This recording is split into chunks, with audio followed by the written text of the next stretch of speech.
l'invité de Béatrice Rulle ce matin, 6 minutes avec Antoine Bard. Il est député et président des visiteurs officiels. On va parler de l'état des prisons genevoises ce matin. Bonjour Antoine Bard. Bonjour Madame Rulle. Merci d'être sur Radio Lac ce matin. Un préavis de grève à la prison pour mineurs de la Clairière pour jeudi. 2 morts en à peine un mois à Chandelon. Les prisons genevoises sont-elles sur le point de craquer, Antoine Bard ? Alors je pense qu'on ne peut pas dire qu'elles sont sur le point de craquer. Le milieu pénitentiaire est un milieu compliqué. Dire que ça va mal ou bien, je pense que c'est un abus de langage.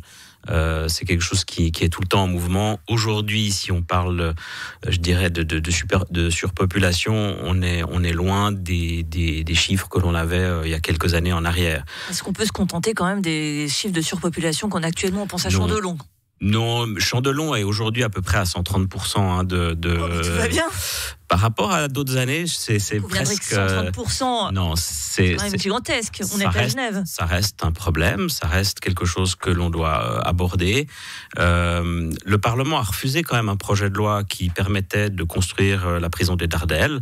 Aujourd'hui, il convient de se poser la question de ce qu'on doit faire. Vous admettrez que si on doit voter un nouveau projet de loi pour un autre centre pénitentiaire, la probabilité qu'il y ait un référendum existe. Aller défendre devant la population des investissements de plusieurs dizaines, centaines de millions, enfin en l'occurrence centaines de millions, pour un nouvel établissement pénitentiaire, c'est quand même risqué. Et pourtant, c'est très utile parce qu'on n'arrivera pas à avoir une politique pénitentiaire et une planification pénitentiaire correcte si on n'a pas des nouveaux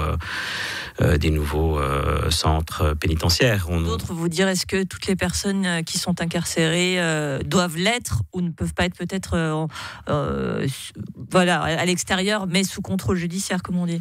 Alors, la politique pénitentiaire, c'est pas simple parce que vous avez la partie, je dirais, qui vient de l'exécutif et du législatif. Le législatif va voter des projets de loi ou des budgets pour la politique pénitentiaire. L'exécutif va mettre en œuvre cette politique pénitentiaire. Puis derrière, il y a la politique pénale. Puis la politique pénale, elle dépend du pouvoir judiciaire. Il y a des lois qui doivent être respectées. Et le ministère public fait en sorte que les lois soient respectées. Et les tribunaux aussi, au-delà de la mise à disposition, par exemple, d'un commissaire ou du ministère public qui décide d'incarcérer quelqu'un, après, il y a un tribunal qui peut aussi valider ou invalider cette décision. Donc, quelque part, là, c'est difficile d'interférer dans les éléments qui sont liés au judiciaire. En revanche, je pense il est temps de réfléchir à une politique de réinsertion, de bien séparer aussi la politique d'incarcération avant jugement, et puis de l'exécution de peine. Ce sont schématiquement, grosso modo, les grands thèmes.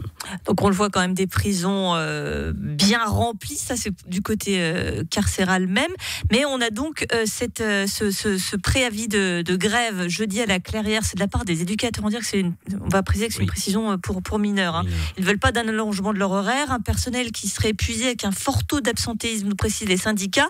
On voit que là aussi il y a un problème du côté de l'encadrement. Alors, le problème de la Clairière, là, qui est lié vraiment aux horaires, 11 heures proposées sur 3 jours, je ne sais plus exactement, et puis... Au lieu de 8, oui, tout à fait. Pardon ? Au lieu de 8 actuellement. Exact.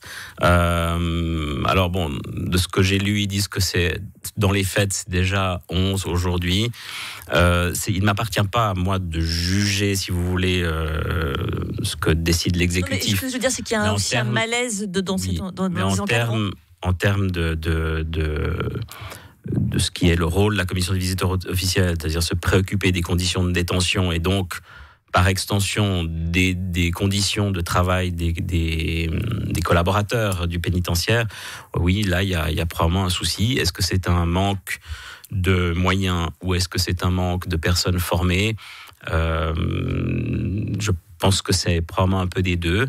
La commission des visiteurs officiels, pour aussi peut-être tout de suite vous dire que sur cette problématique-là, on ne s'y est pas encore penché. Nous allons prochainement aller à la Clairière Donc nous aurons l'occasion de pouvoir rencontrer le personnel et puis de nous rendre compte de ce qui se passe sur place. Vous venez de le dire, la commission des visiteurs officiels s'occupe des conditions de détention à Genève. Cet été, plus de 37 degrés dans les cellules de Chandelon pendant la canicule. L'eau qui était grise avec des problèmes de tuyauterie. Est-ce que c'est vraiment digne de Genève, Antoine Bard? Alors, je ne pense pas qu'on puisse dire que c'est digne d'un canton ou d'un pays qui a quand même quelques moyens. Toutefois, il y a quand même un historique à tout ça. C'est une prison qui a été maintenant construite il y a fin des années 70. Et puis, probablement qu'il n'y a pas eu assez de fonds alloués pour un entretien régulier. C'est un peu le problème dans tout ce qui est, que ça soit du pénitentiaire ou de l'immobilier en général. Ces gens qui sont par 37 degrés, voilà, quand on sait quand même que ce sont des personnes qui peuvent facilement, être assez impulsifs. Si on rajoute des conditions comme celle-ci, on peut s'imaginer ce qui peut se passer dans une prison. Alors l'encadrement, faut reconnaître, parce que nous avons quand même des relations, je dirais, on va régulièrement à Chandelon. Le travail qui est fait par les collaborateurs de Chandelon, les gardiens, est quand même remarquable, surtout dans des conditions pas faciles également pour eux, il faut quand même le préciser.